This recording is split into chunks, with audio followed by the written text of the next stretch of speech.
Bismillahirrahmanirrahim. Assalamualaikum warahmatullahi wabarakatuh. Hadaka salam tayyiban mubarakan fih tuhibbu rabbuna wa yarda asyhadu an la ilaha illallah wahdahu la syarika lah wa asyhadu anna Muhammadan abduhu wa rasuluhu la nabiyya ba'dahu. Allahumma shalli ala sayyidina Muhammad wa ala ali sayyidina Muhammad. Rabbi shrah li sadri wa yassir li amri wahlul 'uqdatam min lisani yafqahu qawli amma ba'd. Alhamdulillah rabbil alamin.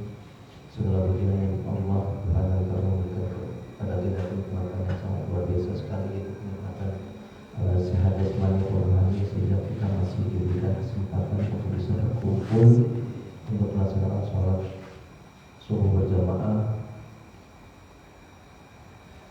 kemudian mengikuti kajian, insyaallah kajian pekan ketiga kita, yaitu kita langsung dilibatkan insyaallah bukan oleh Ustaz Haji Ahmad Hidayat, insyaallah saya Ustaz salam dan indah. Semoga selalu berada kepada Nabi Muhammad sallallahu alaihi wasallam dan sahabat serta para pengikut hingga akhir zaman. Bapak Ibu yang insyaallah dirahmati Allah SWT, insyaallah pekan ketiga kita untuk Ahad pagi sudah mulai normal lagi, karena kita juga sudah memasuki PPKM-nya sudah lewat ya, dan bertanya lagi. Semoga kita bisa melewati pandemi ini dan kita ada sehat walafiat, amin ya rabbal alamin. Baik, jadi untuk yang sekarang itu bisa online, bisa offline ya. Jadi online bisa mengikuti di Zoom maupun di IG Live kita untuk Masjid Al-Aqsa. Juga kita nanti setelah acara ada sarapan bersama. Ya, semoga oleh beserta ibu-ibu. Jadi mohon untuk para jamaah yang menghadiri tidak pulang terlebih dahulu, tapi kita bersama-sama menikmati sarapan pagi yang sudah disiapkan. Demikian informasinya untuk tempat dan waktu bisa terpakai.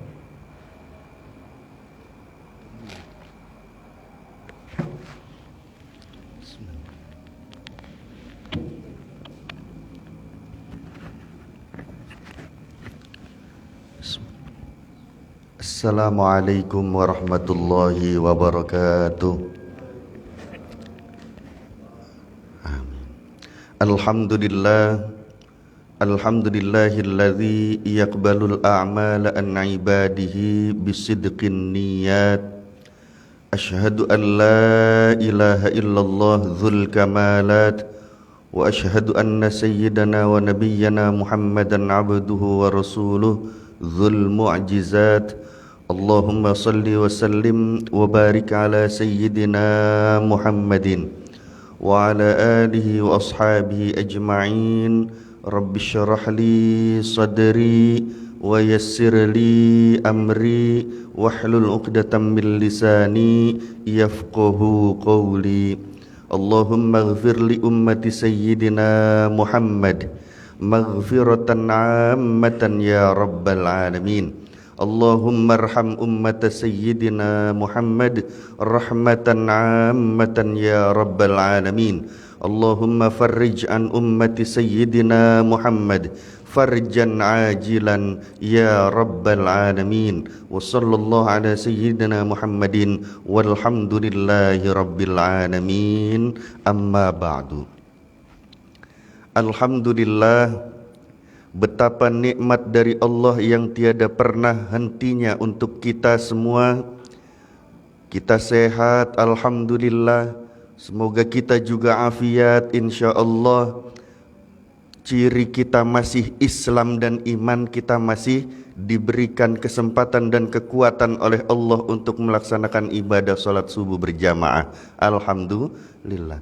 Dan salah satu ciri kuatnya Islam dan iman itu adalah ketika Allah takdirkan kita untuk dapat menuntut ilmunya Allah Subhanahu wa taala. Alhamdulillahirabbil alamin. Semoga dengan syukur walaupun hanya sangat sedikit di hadapan Allah, namun ikhlas dalam hati kita bersyukur atas nikmat-nikmat Allah tadi, maka semoga Allah Subhanahu wa taala istiqomahkan kepada kita semua keislaman, keimanan dan keihsanan tadi sampai kita kembali kepada Allah Subhanahu wa taala. Salawat yang indah, salam yang terbaik semoga Allah Ta'ala selalu limpahkan dan curahkan kepada yang kita cintai, yaitu baginda Nabi Muhammad sallallahu alaihi wasallam. Allahumma antas salam wa minkas salam fahayna bisalam ya dzal jalali wal ikram. Semuanya. Allahumma antas salam wa minkas salam fahayna bisalam ya dzal jalali wal ikram. Amin ya rabbal alamin. Hadirin yang selalu dibersihkan dan disucikan hatinya oleh Allah, sampailah kita pada pembahasan kitab Nasaihul Ibad halaman ke-15, 3 baris dari bawah, melanjutkan yang kemarin, yaitu qala Rasulullah sallallahu alaihi wasallam. Sekarang halaman 15, 3 baris dari bawah. Bismillahirrahmanirrahim. Qala al-musannifu rahimahullahu ta'ala wa nafa'na bihi wa bi'ulumihi fid dharain amin ya rabbal alamin. Qala Rasulullah sallallahu alaihi wasallam, bersabda Rasulullah sallallahu alaihi wasallam, man asbaha, barang siapa yang jadi di pagi hari, la yanwi, ia tidak berniat, az-zulma, aniaya atau zalim, ala ahadin, terhadap seseorang, ghufira lahu, maka diampuni baginya, majana, dosa yang telah ia berbuat kejahatan.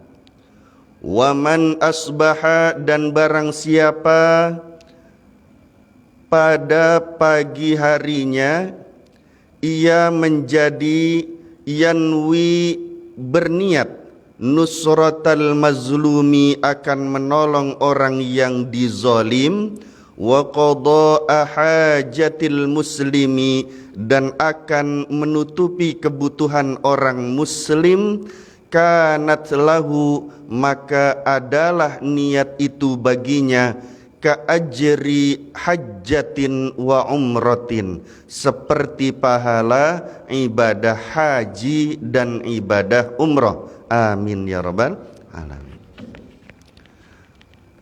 Baginda Nabi Muhammad sallallahu alaihi wasallam bersabda, barang siapa yang pagi hari, asbaha itu subuh, waktunya mulai dari habis subuh atau sebelum subuh sampai kepada waktu duha, itu adalah asbah, ya, waktu-waktu pagi. Siapa yang di pagi hari, la yanwi zulma, tidak ada niat menzolimi siapapun, hatinya enggak ada keinginan menyakiti siapapun, tidak ada lintasan sama sekali di pikiran dan hatinya untuk berbuat keburukan kepada siapapun, ala ahadin ghufira lahu ma taqaddama min dzambi. Di riwayat yang lain, ghufira lahu ma jana maka diampuni baginya oleh Allah dosa dan keburukan yang telah dia perbuat di masa yang lalu. Amin ya rabbal. Bangun tidur, nggak ada tuh sama sekali di hati kita keinginan untuk menyakiti siapapun. Hati kita tidak ada keinginan untuk berbuat keburukan kepada siapapun. Betapa maha baik Allah. Karena hal yang demikian saja, maka dosa-dosa kita yang lalu-lalu diampuni oleh Allah Subhanahu wa taala. Ya. Tapi hati-hati, kebalikannya. Ya.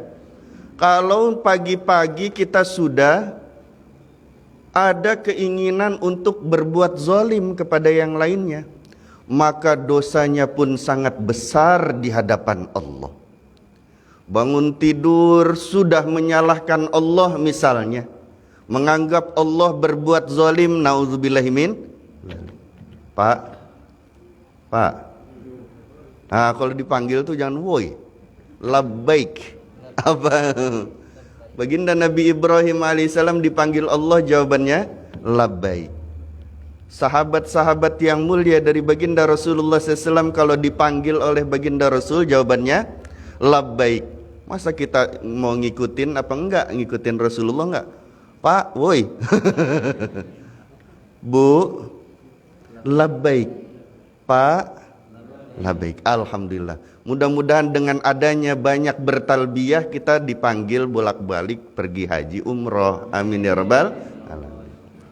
Pagi-pagi bangun tidur udah nyalahin Allah, artinya kita sudah menzolimi Allah, memfitnah Allah. Contoh bagaimana kita nggak sadar, hadirin, biasanya ya, bangun tidur kerasa pegel-pegel karena kemarin sebelum tidur kerjaannya banyak yang dilakukan, sehingga bangun tidur dalam keadaan pegel-pegel. Betul?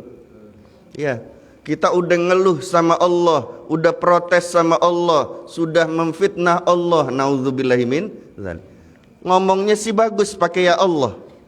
Ya Allah, ini badan kok pada nggak enak, padahal mau ke Masjid Al-Arqam sholat subuh berjamaah, tapi badannya pada sakit, pada nggak enak. Ya Allah, kenapa mesti saya sih yang kayak begini, jalan juga susah.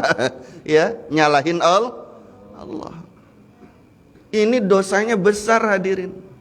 Menganggap Allah berbuat zalim kepada kita tuh dosanya sangat besar. Ya, padahal Allah tidak pernah menzalimi kita. Innallaha la yazlimun nasa syai'a. Allah enggak pernah sedikit pun, kalau udah pakai kata syai'a itu sangat sedikit sekali, sama sekali, ya. Allah enggak pernah menzalimi manusia. Walakinnan nasa anfusahum yazlimun. Akan tetapi yang menzalimi dirinya sendiri itu adalah manusia itu sendiri. Zalim itu apa sih? Zalim itu kebalikan dari adil. Kalau adil artinya wad'u syai'in fi mahallihi, menempatkan segala sesuatu pada tempatnya, itu adil namanya.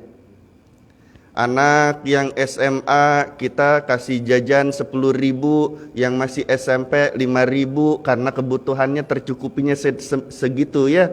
Dan itu misalnya cukup buat anak kita, itu adil namanya. Bukan harus selalu dibagi rata adil itu, tapi menempatkan sesuatu pada tempatnya. Kita itu hambanya Allah, kita memposisikan diri kita sebagai hamba Allah, adil namanya. Nah, kalau zalim itu kebalikannya adil, menempatkan sesuatu bukan pada tempatnya. Harusnya kita itu hambanya Allah, tidak pantas dipuji. Kalau hamba itu pantasnya memuji. Betul enggak? Dan mengembalikan pujian itu kepada yang benar-benar haknya untuk dipuji, yaitu Allah. Maka jangan pernah kita memiliki hati yang senang dipuji. Ya. Karena kalau senang dipuji artinya pujian itu kita ambil jadi hak milik kita. Betul nggak? Kata istri nih Pak, kata istri, saking banget solehahnya tuh ibu, ya, kata istri, ayah menih ganteng si ayah teh, alhamdulillah, ayah ganteng banget, suami siapa dulu dong, ya. Tapi hatinya tidak mengembalikan pujian kepada Allah, dia tidak ucapkan alhamdulillah, hadza min fadli rabbi, alhamdulillahilladzi bi ni'matihi tatimmus shalihat misalnya. Dia mengambil haknya Allah, merasa pujian itu untuk dirinya, itu zalim. Karena meletakkan sesuatu bukan pada tempatnya. Kalau ada orang memuji orang lain, kembalikan pujian itu kepada Allah, insya Allah. Sering-sering katakan alhamdulillah, hadza min fadli rabbi. Ini adalah karunia dari Tuhanku, yaitu Allah subhanahu wa ta'ala. Ini bukannya berbuat zalim kepada makhluk Allah yang lain saja, tapi kepada Allah kita zalimi Allahnya. Naudzubillahi min. Ya. Allah tidak pernah berbuat kesalahan, tidak pernah berbuat yang tidak baik kepada makhluknya. Kita nih ketemu, berjumpa masalah-masalah, berjumpa kesulitan dan kesempitan hidup, itu karena dosa kita, karena kesalahan kita, karena maksiat kita, ya. Dan dosa maksiat yang paling besar itu adalah ketika kita menduakan Allah. Menduakan Allah itu bagaimana? Menganggap kita Tuhan juga, bukan Allah saja yang Tuhan itu. Apa itu contohnya menganggap diri sebagai Tuhan? Ya, kita merasa kita bisa ibadah karena kemampuan kita sendiri. Habis sholat subuh, kayaknya di sini yang sholat subuhnya khusyuk cuma saya doang, yang lain mah nggak khusyuk. Itu sudah syirik tuh, naudzubillahi min. Karena merasa dirinya lah yang paling baik, padahal yang paling baik hanya Allah. Naudzubillahi min. Tapi ganjarannya dari Allah. Kalau bangun tidur, ya subuh-subuh, pagi-pagi, nggak ada sama sekali niat menzolimi siapapun selain diri kita, diampuni Allah subhanahu wa ta'ala dosanya seluruhnya yang telah lalu. Alhamdulillah, mudah-mudahan kita tergolong di dalamnya, insya Allah. Pak, nah itu cakep Pak Ustadz, alhamdulillah. Berarti hati-hati nih, ada jebakan Batman-nya. Ntar dipanggil, woi lagi. Pak, tuh masih ingat, alhamdulillah. Ya, jangankan kepada manusia menzoliminya, sama makhluk Allah yang kecil-kecil pun kita sering ada niat berbuat zalim, ada keinginan menyakitinya. Coba lagi sholat, Allahu Akbar, alhamdulillahi rabbil alamin, nyamuk nempel di sini. Halo, ditepok lagi sholat, ntar darahnya kemana-mana tuh nyamuk. Betul? Najis ntar di sini, betul nggak?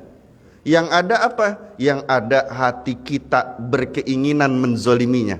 Awas selesai sholat ya, habis kamu. Ada tuh yang satu kali semprot kamu langsung mati. Ya, nggak kena juga masih ada tuh nyamuk. Awas ya, itu dia pakai apa? Setrum raket yang ada listriknya, retek sampai bau angus saja tuh ya. Tuh zolimnya manusia tuh begitu. Nauzubillahi min. Ya. Masya Allah, lagi sholat, lagi menghadap Allah. Ya, ntar nih kalau ditanya istri, Pak kok pagi-pagi amat berangkat kerjanya? Iya, karena biar mendapat promosi, biar naik jabatannya, misalnya begitu ya. Padahal enggak, saya ingin sarapan dulu di warung nasi yang sebelah sana, yang jualannya itu cantik. Zolim sama istri itu Pak. Halo? Hati-hati ketahuan sama Allah. Ya. berbuat demikian dosanya pun gak ketulungan, besar. Naudzubillahi min dzalik. Ya Allah ya Rabb. Wa man asbaha, dan siapa yang pagi-pagi harinya yanwi nusratal mazlum, dia punya niat, dia punya keinginan menolong yang dizalimi. Wa qada'a hajatil muslim, dan dia punya keinginan, punya niat untuk memenuhi kebutuhan-kebutuhan orang-orang muslim, maka dia mendapatkan pahala ka'ajri hajjatin wa umratin. Masya Allah. Pagi-pagi kita ada keinginan nolong yang lagi dizolimi. Pagi-pagi kita punya keinginan dan niat. Niatnya apa? Pengen memenuhi kebutuhan orang muslim. Pak, yang dibutuhkan orang muslim itu apa? Saya tanya. Yang paling sangat dibutuhkan orang-orang Islam, yang kebutuhannya itu primer, bukan yang sekunder. Tapi yang sekunder juga bernilainya sama. Tapi ini yang paling primer. Apa yang dibutuhkan manusia? Hah? Doa. Cakep. Alhamdulillah. Apa lagi? Yang paling dibutuhkan manusia dimanapun dan kapanpun itu adalah selamat. Apa Pak? Selamat. Di dunia selamat. Lagi makan cilok selamat, nggak nyangkut tuh cilok di sini. Bener nggak? Halo? Selamat. Di dunia selamat. Melakukan perjalanan selamat, dia matanya nggak ngelirik yang bagaimana-bagaimana. Betul? Lagi di perjalanan selamat, hatinya nggak kemana-mana, hatinya selalu ingat Allah. Di alam barzah pengennya selamat, dan itu adalah kebutuhan yang primer. Betul? Nah, karena itu dibutuhkan oleh semua orang-orang muslim, maka ketika kita sholat, niat ingin memenuhi kebutuhan orang muslim dengan mendoakannya. Tuh, cakep. Tadi Pak Ustadz bilang salah satunya adalah dengan doa. Maka di dalam sholat itu lengkap sudah semuanya. Ya, pemenuhan kebutuhan orang-orang muslim. Kita minta selamat kepada diri kita dan orang-orang muslim itu di mana? Di sholat. Di sholat itu tahiyat kita ada assalamu alaina wa ala ibadillahis sholihin. Assalamu alaina, duhai Allah, anugerahkanlah kepada kami itu keselamatan. Siapa kami di sini? Diri kita dan muslimin muslimat seluruhnya. Karena al-muslim itu dengan muslim yang lainnya kal jasadil wahid, seperti satu jasad.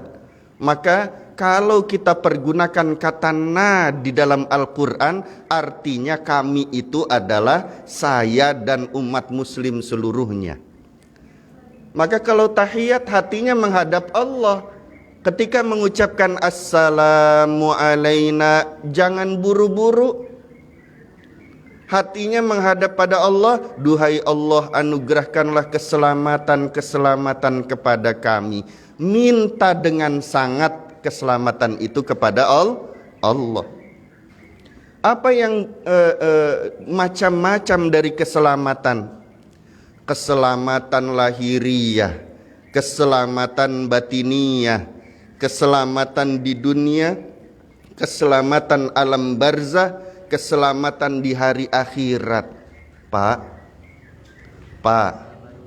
lupa tadi, diam dulu, apa jawabannya tadi ya? Ya, nih di akhirat, walaupun kita itu banyak yang husnul khotimah. Kalau orang Islam insya Allah akhir hidupnya sih husnul khotimah. Kalau yang ada imannya insya Allah akhir hidupnya pasti husnul khotimah. Cuma kan yang husnul khotimah belum tentu terbebas dari dosa, belum tentu nggak mampir dulu ke neraka, betul nggak? Halo? Bener ya? Bener. Maka kita butuh keselamatan dari azab neraka. Salah satu azab neraka tuh bagaimana? Ketika manusia itu pada nggak mau ketemu sama saudaranya, nggak mau ketemu sama orang tuanya, sama anaknya, sama tetangganya, sama sahabatnya, nggak mau ketemu. Ya, mereka lari dijumpai oleh sahabat, oleh keluarga, oleh ayah, ibunya, anaknya. Coba lihat di surah Abasa. Yauma yafirrul mar'u min akhi wa sahibatihi wa bani wa ummihi wa abi. Pada hari di mana manusia itu lari terbirit-birit. Ya, lari sekencang-kencangnya, nggak mau ketemu. Dari siapa? Akhihi, dari saudaranya. Datang saudaranya di padang mahsyar, nggak mau ketemu dia, kabur. Didatangi orang tuanya, nggak mau dia, lari. Didatangi anaknya, nggak mau dia, lari. Kenapa? Karena ketika hidup di dunia banyak melakukan kezaliman-kezaliman kepada selain dirinya. Nauzubillahimin. Contoh sama anak kita tuh seringkali nggak sadar sudah ngezolimin anak.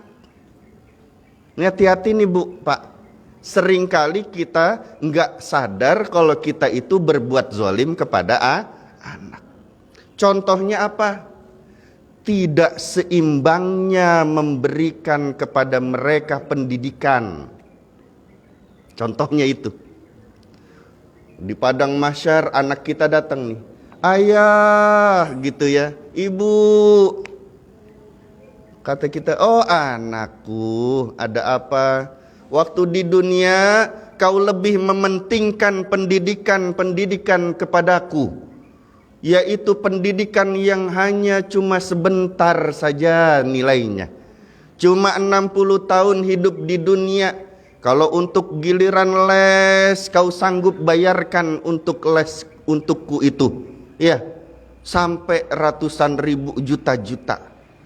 Les ke sini, les ke sono, kursus ini, kursus ke sono. Cuma untuk kehidupan yang sebentar 60 tahun.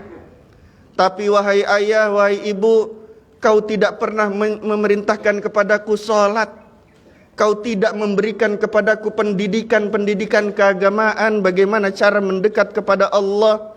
Bahkan untuk ngaji pun, ya, kau tidak mengajarkanku alif, ba, ta, sa. Kau tidak mengajarkan kepadaku ilmu-ilmu agama. Bahkan ketika aku mengaji kepada seorang ustadz, kiai, ulama tersebut cuma dikasih 5.000. Halo? Betul enggak? Giliran sama yang kursus-kursus sanggup juta-juta. Masukin pesantren enggak sanggup yang mahal-mahal. Ya, bahkan enggak dimasukin pesantren. Nauzubillahimin. Maka saat ini wahai ayah, wahai ibu, kau sudah menzolimi aku ketika di dunia. Pendidikan cuma pendidikan dunia yang sementara, sehingga aku nggak ada bekal untuk negeri akhirat karena nggak ada bekal ilmu agamanya. Maka di padang mahsyar ini kami minta pahala yang kau punya. Pahalanya nggak ada ternyata. Nauzubillahimin. Tengok kanan, tengok kiri, nggak bawa bekal. Ternyata waktu hidup di dunia amalnya nggak ada yang ikhlas. Nauzubillahimin. Nggak punya pahala pak. Anakku, bapak tuh nggak punya. Ibu tuh nggak punya pahala. Kalau nggak punya pahala, nih dosaku saja buat ayah, buat ibu. Nauzubillahimin. Mau dilemparin dosa, lari dia. Sama orang tua juga. Ayahnya datang, ibunya datang. Ayah ibu kita datang di padang mahsyar. Nak, waktu hidup di dunia kamu itu kurang baktinya kepadaku. Coba kamu doain aku tuh berapa kali sehari semalam? Nak, 5 kali ayah, 5 kali ibu habis sholat. Halo? Habis sholat doang, pelit banget tuh. Belum tergolong orang-orang yang berbakti kalau kayak begitu. Halo? Maka Imam Asy-Syadzili itu berkata, minimal 70 kali dalam sehari kita ngedoain orang tua sama anak. Pak, kalau habis sholat nih, bacanya begini. Rabbighfirli wali walidayya, Rabbighfirli wali walidayya, Rabbighfirli wali walidayya 69 kali. Yang ke-70 lengkapin satu ayat, Rabbighfirli wali walidayya warhamhuma kama rabbayani shaghira. Itu yang ke-70-nya baru lengkap. Habis itu doain anak keturunan. Allahumma barik fi auladi, Allahumma barik fi auladi. Ya Allah berkahilah anakku, ya Allah berkahilah anak-anakku. 69 kali. Yang ke-70 lengkap doanya, Allahumma barik fi auladi wa dhurriyyati wa la tadurruhum wa waffiqhum li ta'atika warzuqni birrahum. Ya Allah berkahilah anakku, berkahilah keturunanku, wala tadurruhum, dan janganlah engkau memudaratkan mereka, ya, menyebabkan kemudaratan kepada mereka. Wa waffiqhum, dan anugerahkanlah taufik kepada mereka. Warzuqna, dan berikanlah kami rizki, birrahum, berupa kebaikan-kebaikan mereka. Doa itu biar nanti ketika di padang mahsyar kita udah siap. Mana baktinya? Tuh udah ngedoain orang tua karena Allah, dibaca 70 kali tiap hari. Anak datang, saya sudah doakan kamu main HP terus juga sudah aku nasihati. Nah, jangan main HP terus. Mana gamenya namanya Free Fire lagi, ya. Free itu artinya bebas, fire itu artinya neraka, api. Artinya bebas masuk neraka yang sebelah mana saja. Nauzubillahi min. Jadi karena dengan mainan free bebas, fire artinya api neraka, maka kamu bebas masuk neraka yang mana saja. Nauzubillahi min. Kenapa? Karena kalau main free fire, COC, halo? Itu lupa sama Allah. Betul enggak? Sholat tak dulu. Bahkan banjir pun dia tetap aja tuh main. Ya, mau kayak gimana situasinya udah kayak orang yang autis, betul enggak? Sibuk dengan dunianya sendiri. Diingetin Bapak Ibu anak-anaknya, insya hati-hati. Free itu artinya bebas, fire itu artinya api neraka. Silakan masuk neraka yang mana aja gitu maksudnya. Nauzubillahi min dzalik. Terusin jangan kalau udah begini. Ya Allah ya Rabb. Jadi yang paling dibutuhkan orang-orang Islam itu selamat. Ya, dan di dalam sholat ada semua. Maka doanya yang benar. Apalagi ketika tahiyat, apalagi ketika membaca suratul Fatihah. Nah, masalahnya yang ini kita bahas kan kondisi hati, karena niat itu adanya di hati. Betul ya? Keinginan itu adanya di hati. Yang mempengaruhi keinginan-keinginan, niat-niat, lintasan-lintasan dalam hati itu ada 4. Ada berapa? Ada 4. Syekh Ahmad bin Muhammad As-Sawi di dalam kitabnya Tafsir As-Sawi itu berkata bahwasanya inna khawatiril qulub, bahwasanya lintasan-lintasan bisikan-bisikan dalam hati itu ada 4. Jadi yang ngebisikin hati kita tuh ada 4. Yang pertama, khawatirul qulub itu lintasan hati, bisikan hati itu bisikan namanya rohmani. Apa? Rohmani. Rohmani itu artinya bisikan lintasan hati, keinginan-keinginan dari Allah asalnya. Muncul keinginan, muncul lintasan hati, kata-kata hati, tapi dari Allah. Cirinya apa itu lintasan hati yang datangnya dari Allah?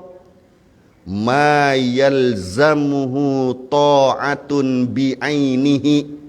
Apa-apa yang muncul dari keinginan itu untuk taat kepada Allah dan jelas taatnya, itu namanya bisikan rohmani, bisikan dari Allah. Ma yalzamuhu ta'atun, apa-apa yang tertentu itu untuk ketaatan-ketaatan, bi'ainihi, dan jelas bentuk ketaatannya. Contoh, tahu-tahu timbul pengen ngasih orang lain, pengen sedekah. Halo? Pernah begitu? Ya Allah, kasihan bener ini. Ada pedagang ya, mana kayaknya masih penuh dagangannya belum laku-laku. Bismillah deh, niat membeli dagangannya sekalian niat bersodakoh lillahi ta'ala. Ya, timbulnya ingin taat sama Allah berupa ibadah sodakoh, dan bentuknya ibadah itu jelas sodakoh, ya, itu artinya lintasan hati, keinginan dan niat itu dari Allah. Pengen sholat tahajud entar malam, itu tuh dari Allah. Semakin keinginan-keinginan rohmani, bisikan-bisikan dari Allah tadi disyukuri, keinginan untuk taat tadi disyukuri, maka semakin banyak timbul bisikan dari Allah kepada kita. Ya, pengen entar beliin istri emas, kayaknya udah puluhan tahun nggak dibeliin emas. Ya Allah, tapi nggak punya duit buat beli emasnya. Kasih duit napa ya Allah. Keinginannya saja sudah mulia, Pak. Ya, ingin setiap yang ditemui diberikan senyuman, itu jelas semua bentuk taatnya. Berarti itu dari Allah. Yang kedua, ini udah kelamaan belum Ustaz? Belum ya? Belum zuhur soalnya, belum kelamaan jadi. Alhamdulillah, ya Allah, saksikanlah jamaah semua senang untuk menuntut ilmu agamamu ya Allah, maka permudahlah masuk ke surganya ya Allah, ya Rabbal Alamin. Yang kedua, lintasan hati, bisikan-bisikan ke dalam hati, namanya bisikan malaki. Yang ini asalnya dari malaikat-malaikatnya Allah, malaki namanya. Apa itu bisikan malaki dan bagaimana cirinya? Ma yalzamuhu ta'atun la bi'aini. Bentuknya adalah keinginan untuk taat, beribadah, menghamba kepada Allah, tapi tidak jelas bentuk taatnya, tidak jelas bentuk ibadahnya. Pokoknya pengen ibadah, bentuk ibadahnya apa? Enggak jelas. Kayaknya hari ini harus banyak beribadah kepada Allah Subhanahu wa ta'ala, tapi enggak jelas ibadah sholat, ibadah sodakoh, ibadah puasa, ibadah membaca Quran, ibadah berzikir kepada Allah, enggak jelas itunya. Maka itu namanya bisikan dari malaikat. Pak, halo? Manusia itu seringkali malas untuk ibadah sama Allah karena nggak kenal malaikat. Jadi nggak dibisik-bisikin sama malaikat ke dalam hatinya. Kami tanya sekarang, berapa kali kita ngucapin salam sama malaikat? Pernah ngucapin salam sama malaikat? Halo? Emang kalau lagi sholat tuh assalamualaikum warahmatullah, assalamualaikum warahmatullah, itu salam ke siapa? Halo? Betul nggak? Apa salam kepada makmum? Kan kalau imamnya salam sama makmum, assalamualaikum warahmatullah, kata makmumnya waalaikumsalam warahmatullah. Bukan. Malaikat kiromal katibin, hadirin, malaikat-malaikat Allah, makhluk-makhluk Allah, alam semesta, tuh kita ucapin salam di situ. Ya, maka yang jadi jamaah enggak wajib buat jawab, karena yang jawab nanti malaikatnya Allah, yang jawab nanti makhluk-makhluk Allah dari alam semesta. Maksudnya apa? Kalau udah sholat, ayo tebarkan salam. Assalamualaikum. Kemanapun kamu berjalan, kamu menyebabkan keselamatan buat siapapun juga. Tuh maksudnya itu. Insya Nabi Adam alaihissalam itu diperintah Allah ketika sudah lengkap masuk ruh ke dalam jasadnya, baginda Nabi Adam alaihissalam. Kemudian pada saat ruh itu masuk ke hidung, bersinlah Nabi Adam, ya, hacim, langsung disuruh oleh Allah memuji Allah, ucapkan alhamdulillah, ucapkan sama Nabi Adam alhamdulillah. Kemudian kata Allah, yarhamuka rabbuka, menyayangimu Tuhanmu. Ya, maka kalau ada yang bersin ngucapin alhamdulillah, sunnah tuh apa? Bahkan wajib, kalau kedengeran dia mengucapkan alhamdulillah, wajib kita doakan, yarhamukallah, yarhamukillah. Ya, laki-laki ka, perempuan ki. Doain.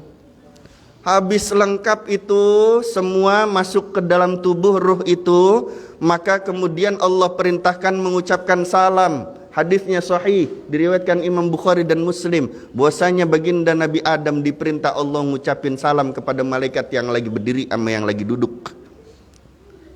Ngucapin salam, bagaimana salamnya ya Allah? Ucapkan kepada malaikat itu, kata Allah Jalla wa'ala, Assalamualaikum. Kemudian diucapkan salam, maka malaikat itu menjawab dengan jawaban yang lebih baik, Waalaikumsalam warahmatullah. Maka Allah berfirman, itu adalah nanti tahiyat yang paling baik untuk dirimu dan anak-anak keturunanmu. Kalau Nabi Adam diperintah Allah untuk mengucapin salam ke malaikat, kita berapa kali dalam sehari semalam mengucapkan salam kepada malaikat? Pantas aja males terus, nggak ada timbul keinginan buat ibadah karena nggak ada bisikan-bisikan dari malaikat tadi ke dalam hati. Disapa malaikatnya, kalau lagi salam Assalamualaikum warahmatullah, ingat tuh ada malaikat kiromal katibin. Kirom artinya mulia, katibin yang nyatet. Ada malaikat raqib, ada malaikat atid. Ucapin salam, insya Allah. Dikit lagi, 2 lagi, tanggung ya. Yang keempat atau ketiga? Yang ketiga berarti ngaji, beneran nyimak. Alhamdulillah. Ya, dasar aja lupa udah keberapa. Ya. Yang ketiga namanya bisikan nafsi, yang asalnya dari nafsu. Kalau bisikan nafsi itu cirinya, tandanya bagaimana? Ma yalzamuhu ma'siyatun bi'ainihi. Keinginan, niat timbul dalam hati, lintasan hati, yang itu untuk bermaksiat kepada Allah. Pengen maksiat, lintasan hatinya tuh, keinginannya bermaksiat dan berbuat zolim. Dan bentuknya itu jelas, bentuk kezalimannya, bentuk maksiatnya jelas. Istri lagi belanja ke pasar, anak-anak lagi sekolah, saya lagi work from home, ya, di kamar sendirian, anak nggak ada, istri nggak ada, lihat TikTok, lagi uget-uget nari-nari. Halo? Betul enggak? Ayo ngaku bapak-bapak. Tuh Bu, hati-hati Bu kalau lagi pasar Bu. Ya, dia pengen ngelihat yang diharamkan di YouTube, di TikTok, di apa lagi sih bentuknya kan saya nggak tahu lagi, apa lagi tuh. Ya, entah di mana saja medianya, ya. Bentuk maksiatnya jelas, berarti itu dari nafsu sendiri. Tapi kalau bentuk maksiatnya tidak jelas, ini bentuk yang keempat, lintasan hatinya. Yang keempat tuh bisikan lintasan hati, keinginan-keinginan yang dibisikin sama syaitan, namanya syaitoni. Jadi bisikan yang keempat itu dari syaitan. Ya. Kalau bisikan dari syaitan, ma yalzamuhu ma'siyatun la bi'ainihi. Apa-apa yang terlintas dalam hati, keinginan dan niat-niat itu untuk maksiat kepada Allah, naudzubillahi min dzalik, tapi tidak jelas bentuk maksiatnya. Enggak tertentu, pokoknya pengen aja maksiat, kangen aja sama maksiat. Ya, itu tuh dari syaitan, naudzubillahi min dzalik. Dan kita diajarkan oleh baginda Nabi Muhammad SAW satu doa yang sangat dahsyat, agar diri kita ini tidak diserahkan dan dipasrahkan oleh Allah kepada nafsu kita.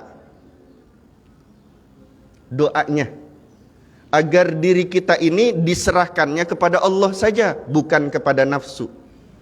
Ya, hadis dari Sayyidina Ibnu Umar radhiyallahu an, derajat hadisnya ada yang berkata hasan, ada yang berkata sahih, Bahwasanya baginda Rasulullah sallallahu alaihi wasallam mengajarkan membaca doa agar diri kita tidak diserahkan kepada nafsu.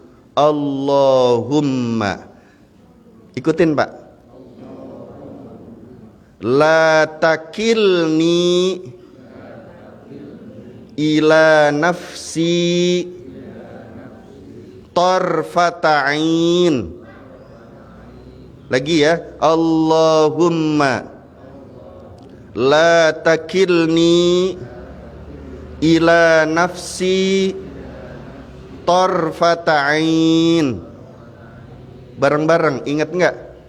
Bismillahirrahmanirrahim. Allahumma la takilni ila nafsi tarfata'in. Dikit enggak doanya? Baca. Bahkan ulama-ulama ahli hadis itu berkata, kalau kita sering kali terjerumus ke dalam kemaksiatan dan kezaliman, banyak doa ini dibaca. Jangan kurang 100 kali dibaca. Semakin banyak, semakin kita terjerumus ke dalam dosa yang sama lagi, maka semakin banyak minta sama Allahnya dengan doa ini, insya Allah. Apa artinya? Allahumma ya Allah la takilni, janganlah engkau pasrahkan dan serahkan diriku ila nafsi, kepada nafsuku, tarfata'in, sekejap mata pun. Baginda Rasulullah SAW saja berdoa dan mencontohkan doa kepada kita, sekejap mata diri ini jangan diserahin sama nafsu. Karena nafsu kita segitu jahatnya, hadirin. Setan, iblis, bala tentaranya dikumpulin satu kota, satu Madinah. Satu kota dilawan sama satu nafsu. Kalah tuh setan sama iblis dan bala tentaranya. Kekuatannya kalah dengan kekuatan satu nafsu. Faham ya?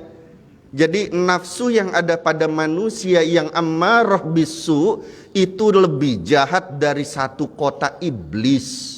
Iblisnya ada satu kota, banyak berarti. Ya. Jadi yang nyebabin kita maksiat, iblis mah cuma ngebisikin doang, setan mah. Ya. Ayo maksiat. Bentuk maksiatnya menjadi jelas itu karena nafsu. Ya. Tuh kan, kamu kan dimarahin sama istri kan. Ayo, kamu harus bagaimana? Masa diem aja, kata setannya tuh. Nafsunya timbul. Berarti saya harus marah lagi. Harga diri sebagai suami saya di mana? Saya juga mau marah lagi sama istri kalau istri saya marah. Itu dari nafsu tuh. Betul nggak? Setannya sih cuma bisikin doang.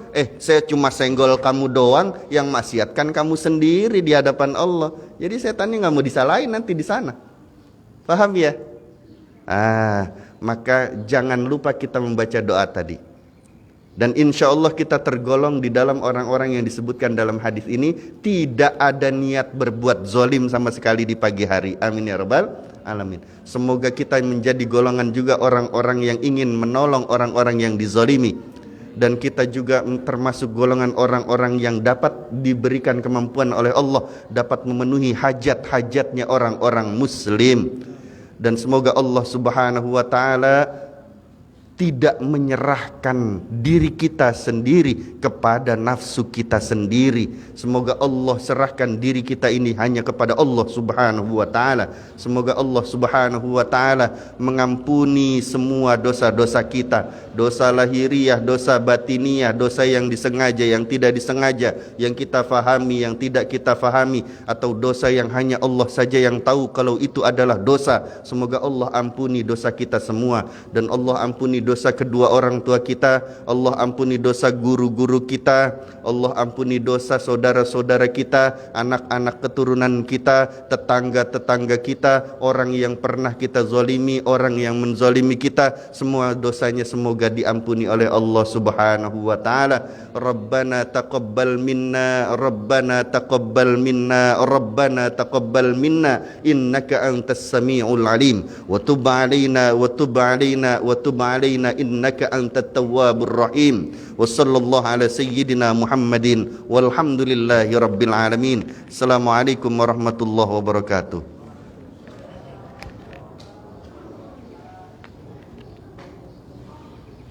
Waalaikumsalam warahmatullahi wabarakatuh. Masya Allah, barakallahu fiik. Jazakallahu khairan. Alhamdulillah, jamaah sekalian, kita telah menyaksikan insya Allah banyak sekali manfaatnya. Semoga kita dapat mengamalkannya maupun mengimplementasikan dalam kita sehari-hari. Baik, mari kita tutup dengan istighfar karena dari bangun itu sampai sekarang mungkin dosa-dosa kita yang disengaja maupun yang tidak sengaja sangat banyak sekali. Kita mohon ampun kepada Allah, semoga Allah selalu mengampuni dosa-dosa kita. Astagfirullahaladzim, astagfirullahaladzim, astagfirullahaladzim. Jika kita lupa mengucap hamdalah karena kesempatan kegiatan hari ini dengan acara alhamdulillahirobbilalamin.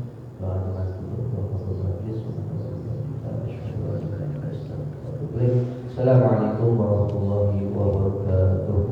Waalaikumsalam warahmatullahi wabarakatuh. Jangan lupa untuk sarapannya, Bapak Ibu, kita persiapkan.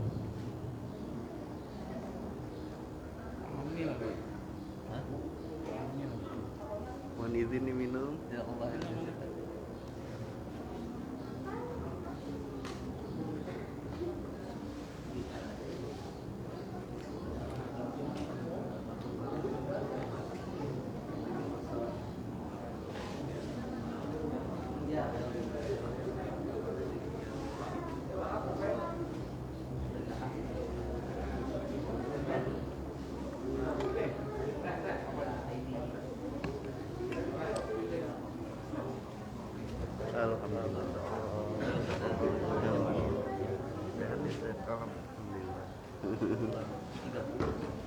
Tadi aneh lupa nyatet tuh yang Pak bisikan tuh dari Syekh siapa tadi? Syekh Ahmad bin Muhammad As-Sawi. Syekh Ahmad bin Muhammad As-Sawi, tafsir As-Sawi, yang mengarang kitab tafsir As-Sawi.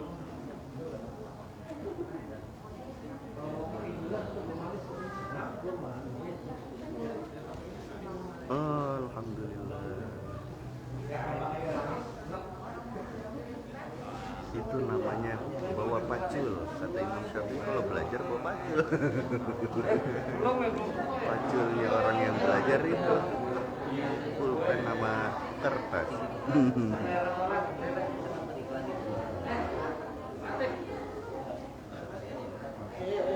Kelamaannya ya. Berapa bayar? Kalau nggak di stop kadang-kadang susah nyetopnya. Ya Rob.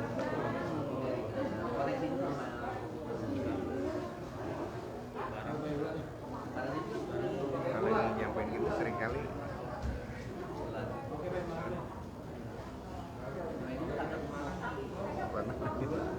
sering perhatiin gitu. Kadang-kadang sama kita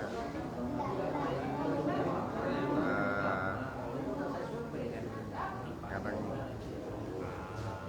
bentuk kayak bentuk pengakuan, kadang-kadang jadi alasan saja. Iya. Betul, itu diungkapin nggak apa-apa kan? Lama. Malah bikin Itu halus hati kejujuran, ya. kejujuran. Iya, justru itu melembutkan hati. Betul. Bentuk koreksi diri itu ya. Iya. Maka kan niatnya menyampaikan pada diri sendiri dulu, baru kepada yang lain. Kayak tadi kan ya itu dia. ya bentuknya itu karena apa namanya, pengen nasihatin diri sendiri dulu awalnya kan. Alasan aja. Alasan aja. Bentuk pengakuan itu justru harus lebih banyak di hadapan Allah, dan biar tidak tergolong munafik kan kepada jamaah.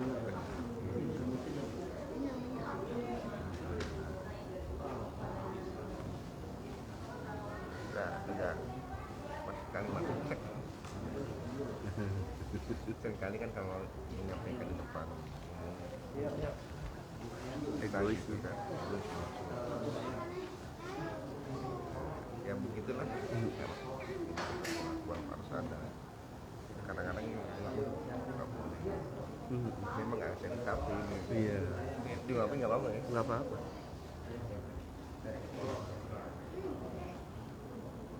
Justru Allah seneng yang kayak begitu. Iya. Imam Malik radhiyallahu anhu, beliau aja kan yang tanya, nggak tahu dari 100 ya 99 nggak dijawab, nggak tahu, cuma satu yang dijawab. Itu pun beliau mengutip dari perkataan ulama-ulama, bukan pendapatnya sendiri. Dan beliau bilang nggak tahu tuh memang benar-benar dirinya dalam kondisi tenggelam di hadapan Allah, nggak tahu, bukan merasa tahu sebenarnya, nggak malu gitu. Seorang imam besar berkata saya nggak tahu.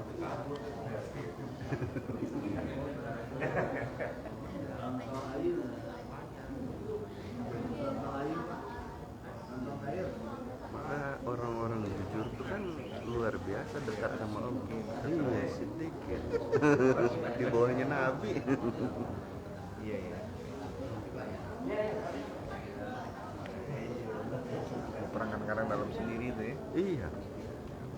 Maka iya, Syekh Abdul Qadir Jailani di dalam kitabnya tuh Fathur Rabbani itu mengatakan yang harus kamu khawatirkan itu adalah ketika kamu lagi sendiri.